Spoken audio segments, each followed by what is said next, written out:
Hola amigos, ¿cómo están? Les habla el profe Dan y sean bienvenidos a esta, la segunda parte de la resolución de la prueba de matemáticas para TERRABA 2020 convocatoria 1. Así que vamos a continuar por donde lo habíamos dejado. Así que pues para empezar, para responder los ítems 21, 22, 23 y 24 hemos de considerar esta siguiente figura.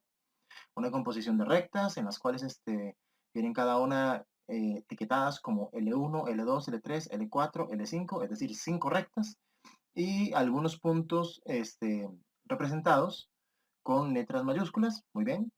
Y bueno, importante también dos ángulos rectos que nos están marcando por acá. De hecho, checar importante el ejercicio 21 que nos está preguntando por dos rectas paralelas entre sí. Y bueno, se los voy a comentar así rápidamente. Ven que se forma un ángulo recto en este punto y otro ángulo recto sobre este otro punto. Si bien cada ángulo recto normalmente vendría conformado por dos rectas que se les conocen como perpendiculares. Es decir, podríamos decir que L2 vendría siendo perpendicular con L5. ¿Ok? Porque forman un ángulo recto en F. Podríamos decir también que L3 sería perpendicular con L5, nuevamente en G. Pero estas dos rectas previas, L2 y L3, al ser ambas perpendiculares a una tercera recta, esto provoca que L2 y L3 sean entre sí paralelas. ¿Qué significa por definición que sean paralelas? Que con certeza, dentro del mismo plano, estas dos rectas nunca se van a intersecar, o mejor dicho, nunca se van a tocar. Así que pues buscamos L2 y L3 entre las opciones. En este caso vendría siendo la opción C, por lo cual se marca como respuesta correcta para este ejercicio 21. Y una vez iniciados, arrancamos y procedemos con el siguiente ejercicio. Viene ejercicio 22 que dice, dos rectas perpendiculares entre sí corresponden a quiénes. Pues bueno, bien podríamos revisar nuevamente la composición que teníamos. Habíamos dicho que perpendiculares podrían ser L2 con L5.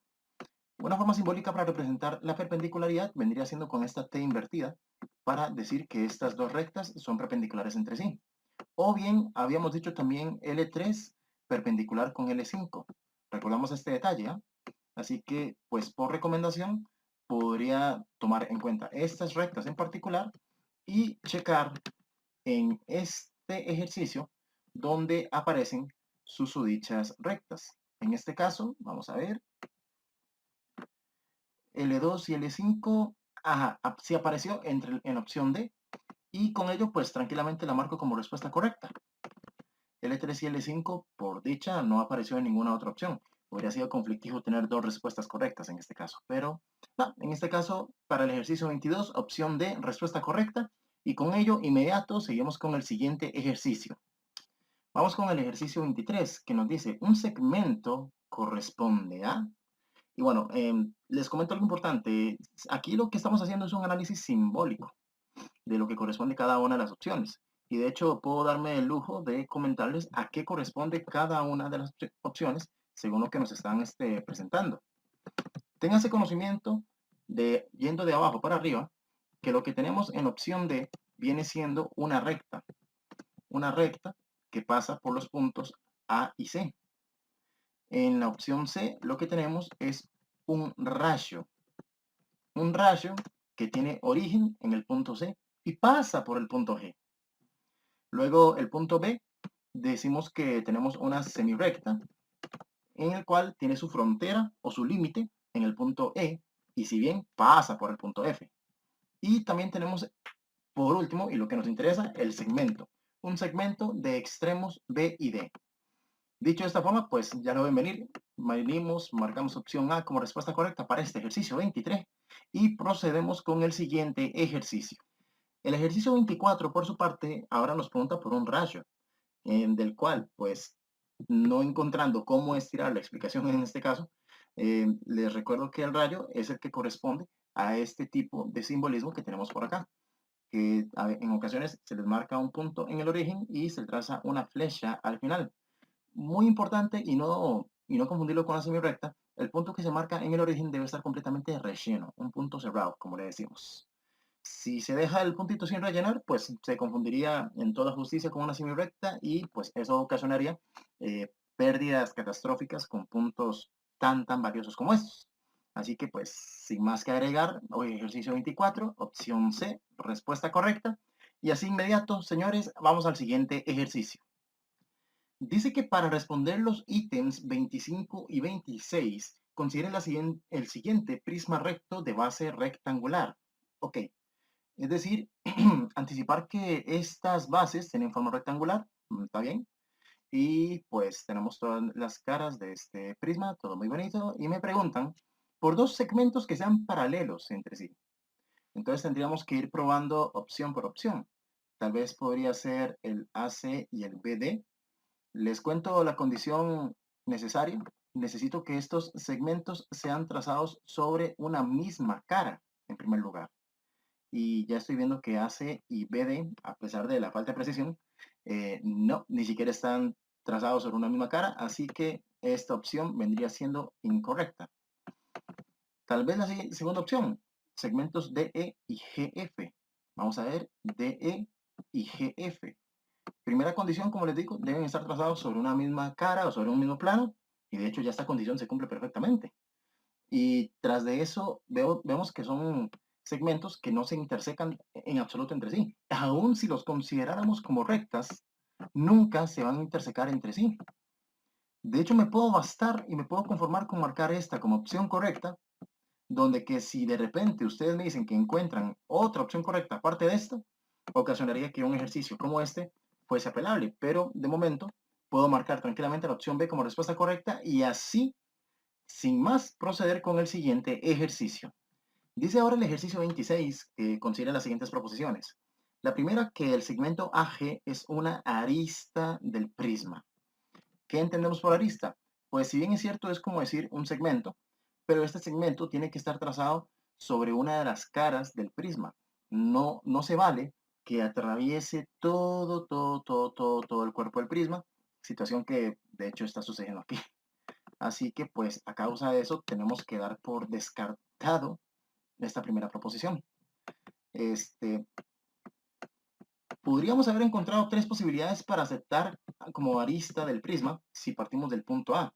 Podríamos haber considerado tal vez el segmento AC, podríamos haber considerado el segmento AB, o todavía podríamos haber considerado el segmento AE, que estos sí pueden ser aristas del prisma, pero AG en particular, no. Eso por un lado.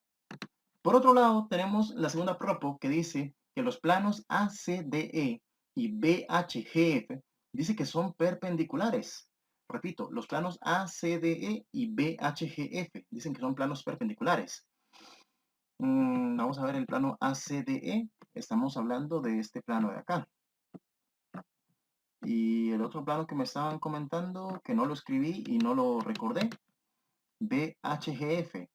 Ya tengo mis sospechas en un sentido negativo de la palabra, porque para que estos planos sean perpendiculares, estos planos por lo menos deberían estarse intersecando. Pero es que tenemos un pequeño problema. Estos planos, con respecto al prisma, son planos opuestos el uno al otro. ¿Esto qué quiere decir? Que estos planos, para empezar, ni siquiera se intersecan, ni siquiera se tocan. Así que la perpendicularidad se vuelve imposible. Hubiera sido muy diferente si nos hubieran hablado de planos que tras de intersecarse, ellos pudieran formar tal vez ángulos de 90 grados, ángulos diedros. El concepto no es del todo importante que lo conozcan con ese nivel de rigor, pero sí que tengan conocimiento de que deberían haber sido ángulos que formen 90 grados en este caso. No es el caso, así que se procede a indicar que la segunda proposición es falsa y por ende a marcar la opción B como respuesta correcta, ya que ninguna de las dos proposiciones funcionaron, y con ello se procede a trabajar con el siguiente ejercicio. Veamos ahora lo que son ejercicios 27 y 28, que dice que para responder a estos ítems hemos de considerar la siguiente figura formada por rectas, cosa que lo podemos notar a gran escala, así que pues vamos a verificar. Primero me dicen en el ejercicio 27, considerar las siguientes proposiciones. Empiezan diciéndome que los ángulos FAG y el ángulo FAB forman un par lineal. Bueno, primero ya podrán irse dando cuenta que este simbolito de acá representa ángulo, ¿verdad? Y bueno, para que formen un par lineal, tengo un par de trucos para no tener que perderme en este laberinto de rectas. Primero, verifico que punto central esté compartido en ambos ángulos y que tras de eso también compartan un rayo. ¿A qué me refiero? Que por ejemplo el ángulo FAG podría ser un ángulo que se podría representar hipotéticamente de esta forma. Pero ya por saber que el punto F y el punto A también forman parte del otro ángulo FAB, lo mínimo que puedo esperar es que se forme otro ángulo viendo en sentido opuesto y que contenga también al punto B. En este caso, vean que comparten el punto F en ambos casos, lo cual en principio esto debería bastar para llamarlos ángulos adyacentes, pero para el tipo de figura con el que estamos trabajando, vamos a ver FAG, FAG es este de acá y FAB es este otro de acá. De hecho, son ángulos que se están formando sobre una misma recta y eso me basta y me sobra para poder considerarlos un par lineal, un par de ángulos que se forman sobre una misma línea. En realidad, el haberlo revisado hasta este punto me era más que suficiente para dar la proposición por verdadera. Pero bueno, en cuanto a la segunda proposición, aquí el análisis es un poco distinto, porque si bien me dicen que los ángulos BCE y MCD, dice que son ángulos opuestos por el vértice. ¿Cuándo se dicen que dos ángulos son opuestos por el vértice? Cuando gráficamente estos ángulos se determinan dada la intersección de dos rectas. Y tras de eso, son ángulos que comparten únicamente el vértice. Por eso se dice por el vértice.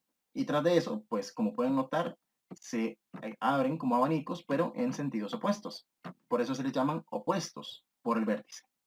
Ahora, simbólicamente, a mí me es más que suficiente agarrarme nada más del punto del centro, el vértice principal, que debe ser compartido para ambos ángulos. Me disculpan ahí el segundo de suspenso. Un punto, que el punto vértice central debe ser compartido para ambos ángulos. Pero en este caso, los otros puntos para cada ángulo deben ser completamente distintos entre sí.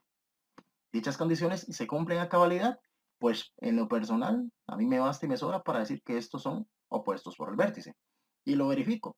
Me hablan del ángulo BCE. Y el ángulo BCE, si no mal ubico, ordenando los puntos, primero este, después este, después este, BCE vendría siendo este ángulo que abre para acá. El abanico siempre se coloca justo en el vértice del centro, en el punto central de la notación simbólica.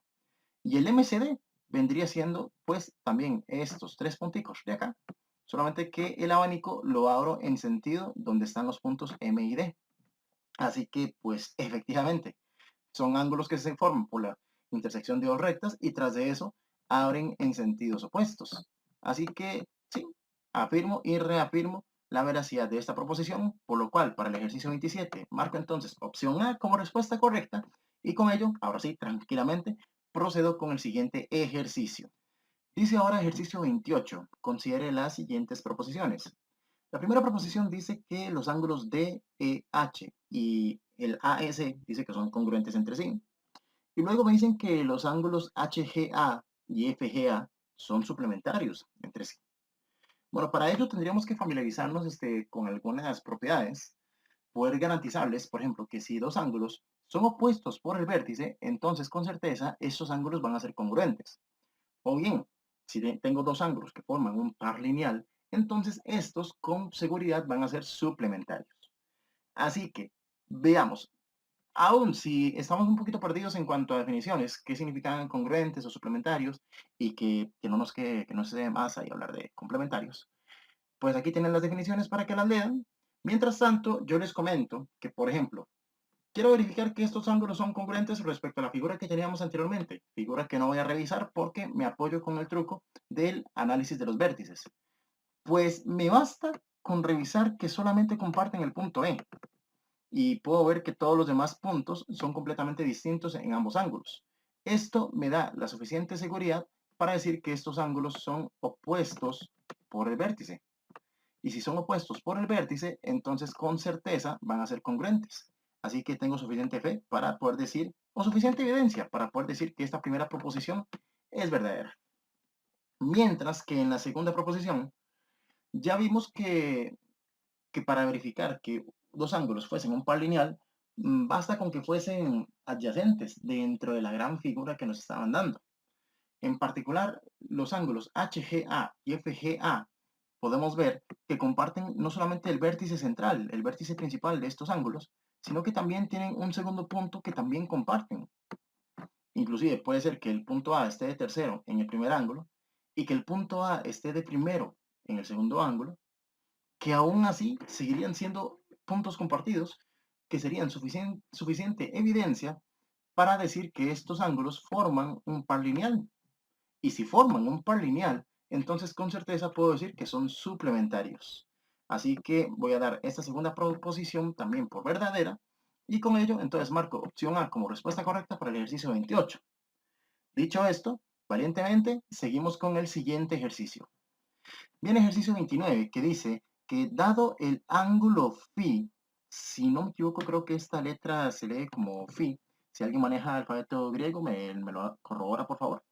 Cuya medida dice que es de 38 grados. Dice entonces que la medida de un ángulo complementario a este ángulo phi corresponde a, pues veamos un par de cositas. ¿Qué significa ángulo complementario? Decía que dos ángulos son complementarios cuando sus medidas suman 90 grados. O sea que 38 grados más phi tendría que darme 90 grados. Pero ¿cómo sé yo cuánto me diría phi? Bueno, lo que podría hacer sería tomar los 90 grados de referencia y a estos 90 grados más bien le restaría los 38 grados que ya tengo. Lo que me quede de esta resta indiscutiblemente vendría siendo lo que le falta a 38 para complementarse y dar 90. Solamente que si restamos dígito a dígito, al 0 no le puedo quitar 8, así que pues le pido prestado una taza de azúcar al vecino. El 9 pues se convertirá en un 8, dado su altruista prestación. El 0 se convierte en un 10 y ahora sí podemos realizar la resta. 10 menos 8 vendría siendo 2 y 8 menos 3 vendría siendo 5, si no me equivoco. Lo que nos deja en evidencia que la opción a marcar vendría siendo la opción B para este ejercicio 29. Así que, dicho de esta forma, podemos proseguir tranquilos con el siguiente ejercicio. Dice ahora que para responder los ítems 30, 31 y 32, considere la siguiente figura en la cual L1 y L2 son rectas paralelas. Y dice que L3 es una transversal a ellas. Aquí hay un detalle muy importante a conocer y es que las rectas que son paralelas, que son intersecadas por una tercera recta transversal, nos componen o nos muestran, si bien es cierto, 8 ángulos distintos en la colocación de cada uno de ellos, pero de los cuales podemos encontrar dos grupos de 4 ángulos que compartirán respectivamente iguales medidas. Vemos, por ejemplo, todos los ángulos agudos, toditos los ángulos agudos que vemos acá van a ser ángulos que compartirán una exacta igual medida. Mientras que por otro lado tenemos también a todos los ángulos obtusos, me permito para señalarlos, este ángulo obtuso, este otro ángulo obtuso, este otro ángulo obtuso, y así sucesivamente. Estos otros de acá también van a ser ángulos que compartirán iguales medidas. Así que, dicho de esta forma, puedo aprovechar ahora sí con el ejercicio 30, que me dice que si la medida del ángulo, sí, si lo estoy no sé si lo estaré pronunciando bien, pero creo que se escribe así, esta letra griega. También me corrobora el pueblo si pueden más adelante. Dice que la medida de este ángulo es de 56 grados. ¿Dónde está el ángulo psi? Es este ángulo azul de 56 grados. Ok, vamos a marcar estos 56 grados. Vamos a poner aquí un color más neutro en este caso. Muy bien, gracias. Y me preguntan entonces por la medida del ángulo lambda, creo que era este de acá. Muy bien. Entonces, ¿a cuánto corresponde el lambda? En primera, ¿dónde está lambda? Vendría siendo este de aquí arriba. Pues vamos a un par de detalles. Si bien es cierto, como les decía, los ángulos que están en azul, los agudos, todos van a compartir respectivamente iguales medidas. En este caso, pues este también va a medir 56 grados, imperdonablemente.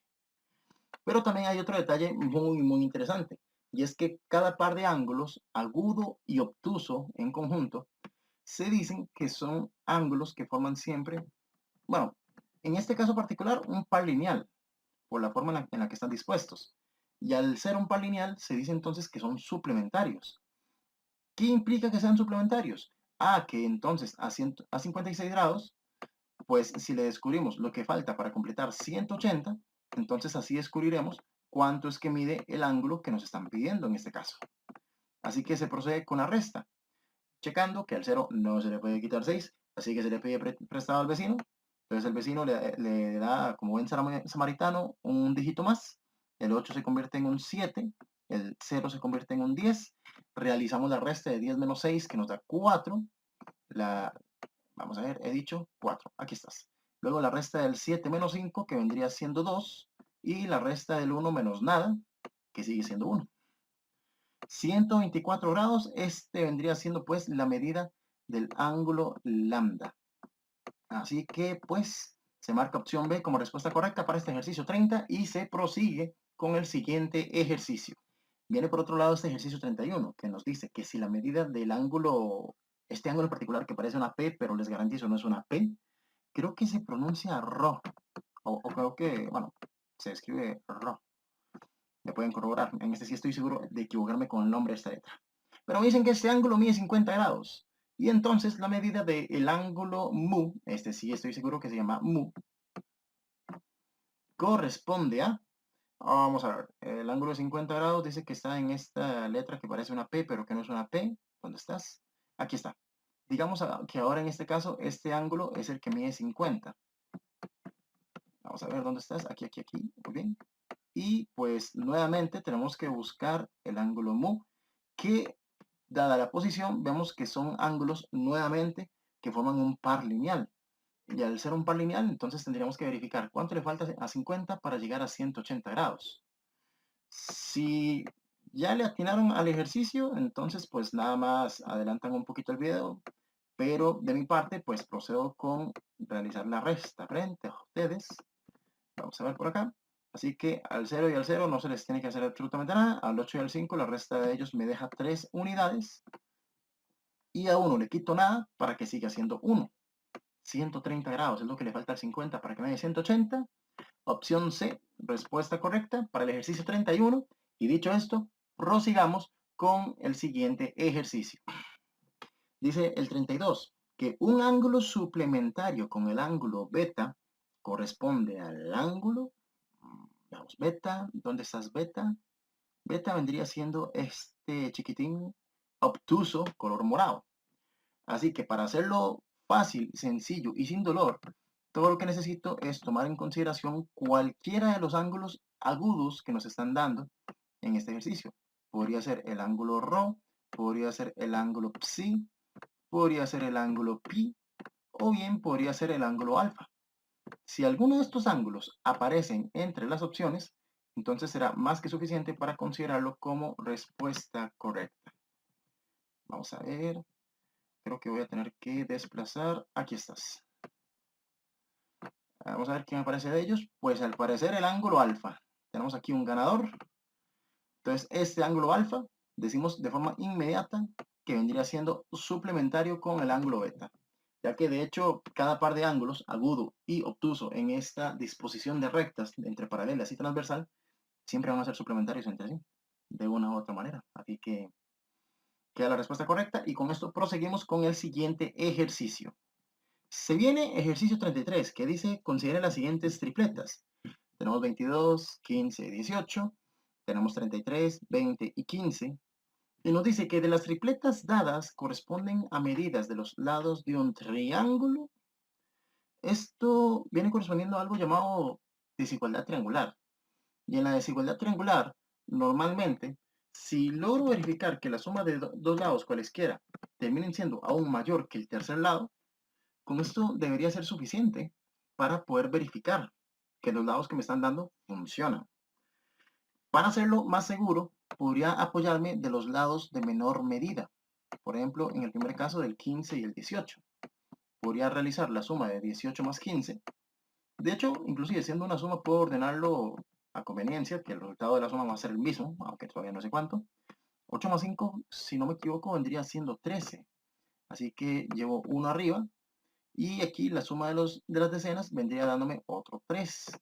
O sea que el resultado me viene dando 33 y es aún mayor que el tercer lado. Así que, pues en este caso, esta primera tripleta sí procede como, como medidas para lados de un triángulo.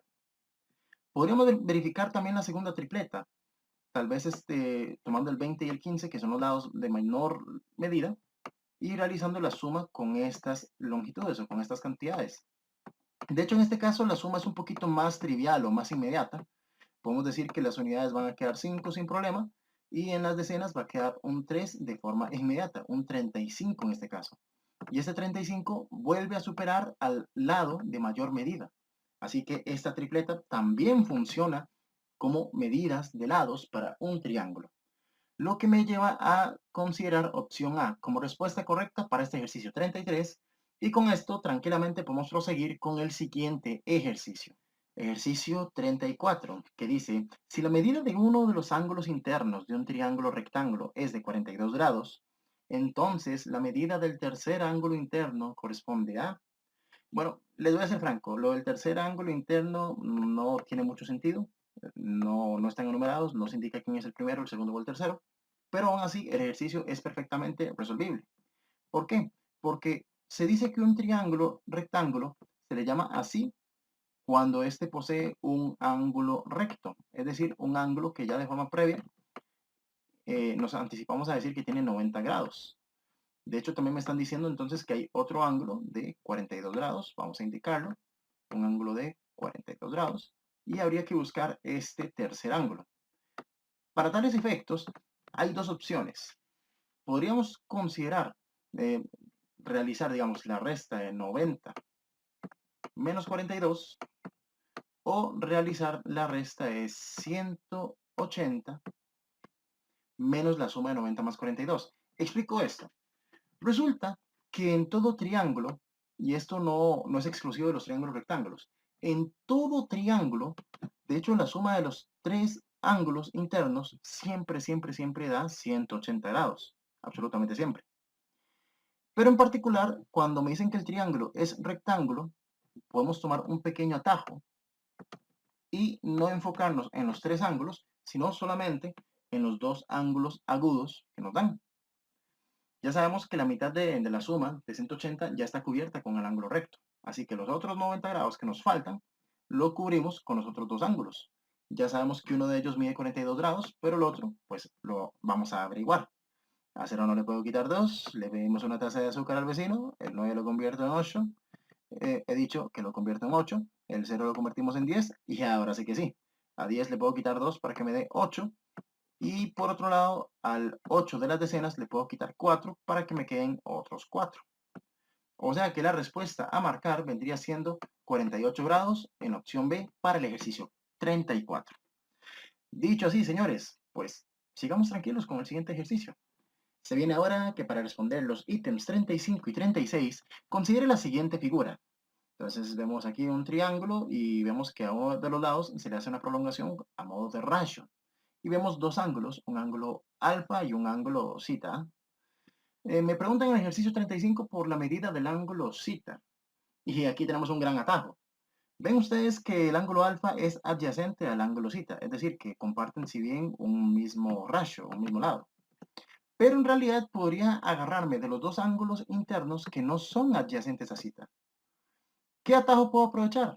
Que la suma de estos dos ángulos justamente van a darme el ángulo zeta. Es decir, si logramos resolver la suma de 31 grados más 43 grados, esto va a ser más que suficiente para hallar la respuesta correcta a marcar. Así que se procede. Que sumamos las unidades, 1 más 3, pues 4 directamente. He dicho 4, por alguna razón no quiere salir. Y el 3 más 4, en este caso 7. El 7 más guapo que he hecho en toda mi vida. Así que, pues, tranquilos, que marcamos entonces la opción D como respuesta correcta. Y de ahí procedemos con el siguiente ejercicio.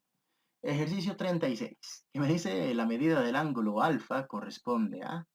Y bueno, aquí pasa un par de situaciones interesantes. De momento voy a dejar del tamaño de que ya tenemos información anticipada gracias a lo que hicimos en el ejercicio anterior, aunque esto no debería ser así. No importa, ya que igual toda la figura se presta para decir que zeta mide 74 grados y ahora con esta cita se me va a hacer más fácil encontrar la medida de alfa. ¿Por qué? porque a fin de cuentas alfa y zeta forman un par lineal. Y si forman un par lineal, eso quiere decir que ambos suman 180 grados. Y si es de esta forma, entonces a 180 le puedo quitar lo que me da zeta y con ello automáticamente tendría la medida del ángulo alfa. Así que se procede con la resta, a 0 no le puedo quitar 4, se le pide plata prestada al vecino, el vecino nos regala un rojito y le damos este rojito al 0 para convertirlo en un 10 y este 10 ahora sí le puedo quitar 4 para que me dé 6. Al 7 le quito 7 para quedar tablas y el 1 no le resto nada, así que lo bajo tal cual como está. Así que pues para tal efecto, pues pareciera ser 106 grados. Opción C, respuesta correcta para el ejercicio 36. Dicho así, prosigamos tranquilos al siguiente ejercicio. Dice ahora el ejercicio 37 que las medidas de tres ángulos internos de un cuadrilátero convexo son 82 grados, 76 grados y 69 grados. Entonces, ¿cuál es la medida del ángulo interno faltante? Pues les cuento que vendría siendo lo que falta para completar 360 grados. Teorema para la suma de los ángulos internos de todo cuadrilátero. La suma de las medidas de estos cuatro ángulos internos tienen que darnos siempre 360 grados. Así que trabajemos con estos tres ángulos que ya tenemos y consideremos la suma de ellos. Si tomamos el 82 más el 76 más el 69, podríamos verificar cuánto tendríamos acumulado hasta este punto. En este caso, 2 más 6 que vendría siendo 8 y 8 más 9 que ya acumula 17. Así que llevo 1 a las decenas y luego verificamos la suma de todas las decenas que tenemos. 8 y 7 que nos da 15. 15 más 6 que va acumulando 21 y 21 más 1 que llevábamos vendría siendo 22. De momento la suma de estos tres ángulos internos nos va dando 227 grados. Cuidado, no se atrevan a tocar la opción C porque no se trata de acumular la suma de estos tres ángulos, sino de verificar cuánto falta para llegar a 360. Así que a este 360 vamos a restarle los 227 grados que ya tenemos. Vamos a ver, 227 grados, realizamos, bueno, consideramos la resta. A 0, pues le vamos a quitar 7, no podemos, no vamos a quitarle 7, no se puede, no se puede. Al 6 le vamos a quitar 1 para que la decena que le quitamos se la pasemos al 0 y así se lo convertimos en un 10. Al 10 ahora sí le puedo quitar 7 que vendría quedándonos 3 unidades. Al 5 le puedo quitar 2 para que me quede también 3, en este caso decenas. Y al 3 de las centenas le quito 2 para que me quede una centenita. Pareciera que el ángulo faltante vendría siendo de 133 grados, lo que me indica que hemos de marcar la opción B como respuesta correcta para este ejercicio 37 y dicho así podemos proseguir con el siguiente ejercicio. Veamos aquí que dice que para responder los ítems 38, 39 y 40 hemos de considerar la siguiente figura donde el cuadrilátero RSTU corresponde a un paralelogramo. Ok, siendo así, checamos un poquito la situación, los datos que nos dan. Nos dicen que RE es igual a 6 y nos dicen que UT mide 12. O sea, toda la base UT pareciera que mide 12 unidades. Ok, siendo así, verificamos ejercicio 38 que dice que si la medida del ángulo URS, ¿dónde está el ángulo URS? Vendría siendo un ángulo de más de 90 grados, un ángulo obtuso, este de acá. Dice que mide 97 grados y también nos dice que la medida del ángulo RST es de 83 grados, este chavalito de acá. RST, o sea, donde está el vértice S, ahí es donde estaría el ángulo en cuestión. Este nos dicen que mide 83 grados. A partir de ahí nos dicen, considere pues las siguientes proposiciones. La primera dice que la medida del ángulo ETS dice que es de 97 grados. Y pues en este caso el ángulo ETS vendría siendo este de acá. Vamos a ver. Resulta que estamos hablando de un paralelogramo. Y en un paralelogramo hay una propiedad interesante a considerar.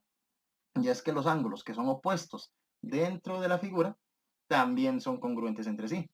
De tal modo que si el ángulo URS era de 97 grados, con seguridad este otro ángulo también va a medir lo mismo que este de acá. Por lo cual puedo dar la primera proposición perfectamente por verdadera. Por otro lado, tenemos que el ángulo V dice que es congruente con el ángulo RUT. Vamos a ver, el ángulo V congruente con el ángulo RUT.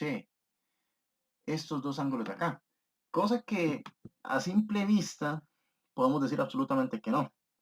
Entre tantas cosas, como les acabo de hablar, la situación sobre los ángulos opuestos dentro del paralelogramo me garantiza que estos son respectivamente congruentes entre sí. Por ejemplo, el RUT con el RST.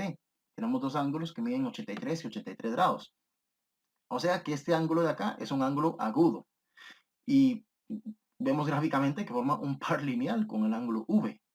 Es imposible que siendo un par lineal los dos ángulos sean agudos o que los dos ángulos midan lo mismo, porque se supone que tienen que sumarme 180 grados. Pero como no se va a dar esta situación, pues lamentablemente vamos a tener que dar esta proposición por falsa. Siendo de esta forma, marcamos entonces opción C como respuesta correcta y procedemos a trabajar con el siguiente ejercicio. Viene ejercicio 39 que nos pregunta ¿cuál es el área del cuadrilátero RSTU? Y bueno, pues aquí para efectos de paralelogramos, específicamente para este, que sería el área del romboide, les comparto la fórmula. Básicamente lo que necesitamos es tomar la medida de la base y multiplicarlo por la medida de la altura de nuestra criatura. En este caso, recordemos las medidas que ya habíamos considerado. Habíamos dicho que la base medía 12 y que la altura medía 6. Así que en este caso especial, procederíamos a multiplicar 12 por 6. Por recomendación, colocarlo mejor verticalmente para que nos quede un poquito más fácil posicionar los resultados. Verificando siempre con la tabla del 6, 2 por 6 cuenta la leyenda que nos da 12. Así que llevo 1 a la siguiente cifra. Luego multiplico el 6 por 1, que vendría siendo 6, más 1 que llevaba, que vendría siendo 7. O sea, que para efectos, el área del cuadrilátero vendría siendo de 72 unidades cuadradas. Ejercicio 39, opción D, respuesta correcta. Y así tranquilos e inmediatos procedemos con el siguiente ejercicio. Viene ejercicio 40 que dice que si la medida de uno de los ángulos internos de un rombo es de 65 grados, entonces la medida del ángulo opuesto a él corresponde a... Y pues vamos a ver un detalle importante. Ya habíamos comentado una situación sobre los paralelogramos, del cual para introducir adecuadamente hay que indicar que el rombo pues es un paralelogramo. Y en los paralelogramos, ¿qué pasa? Que los ángulos que son opuestos se dice que son ángulos congruentes. ¿Y qué significaba que fueran ángulos congruentes? Que serían ángulos con igual medida.